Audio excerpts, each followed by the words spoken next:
Welcome back to Yahoo Finance Live. Well, here's a story that is sure to get a lot of employees riled up again. The former CEO of Better.com, Vishal Garg, who became infamous, as you'll recall, Brad, for firing 900 employees over Zoom back in December, is reportedly coming back. In a letter that was reportedly sent to employees, the company's board of directors says Garg is returning to his full-time duties after using his absence to reflect on his leadership, reconnect with values that make Better great, and work closely with an executive coach. Brad, I'm curious to get your take on this, because as you'll recall, back in December when this happened, I mean, there was so much outrage, not just within the company, but outside, who said, look, this is just not the way to lay off employees. 9% of your workforce in one Zoom call.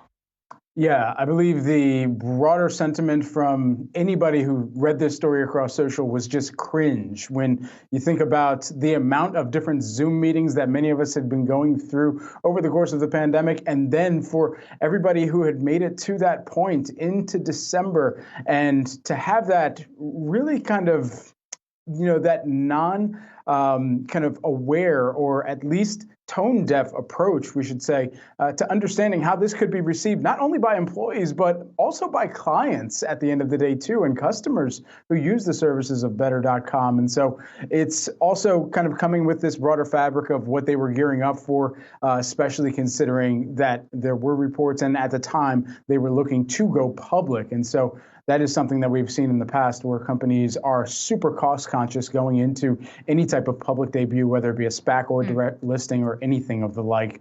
But again, just super cringe at the time when it happened. And we'll see, what's changed in his leadership strategy and his return now to the company.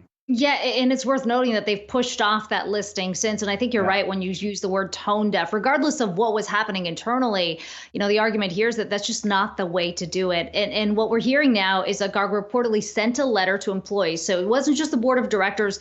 He sent in a letter to employees as well and apologized for the angst, distraction, and embarrassment that his actions caused. By the way, it wasn't just about the Zoom call. He also later accused employees of stealing from former colleagues and customers because they were unproductive. And he said they were only working about 2 hours a day. So a lot of damage control here. I'd be curious to see how much of the culture he can, or how much of the employees he can rally around him, because that's certainly increasingly a big part of employees sticking around is the company culture. And if you've got somebody at the top who is now known for taking these kind of actions, it's going to be a steep hurdle. Right. It's an extremely competitive talent market right now. So retention is extremely key for this company. Yeah. I think a lot of employees have a little more leverage maybe once he steps back into that CEO role.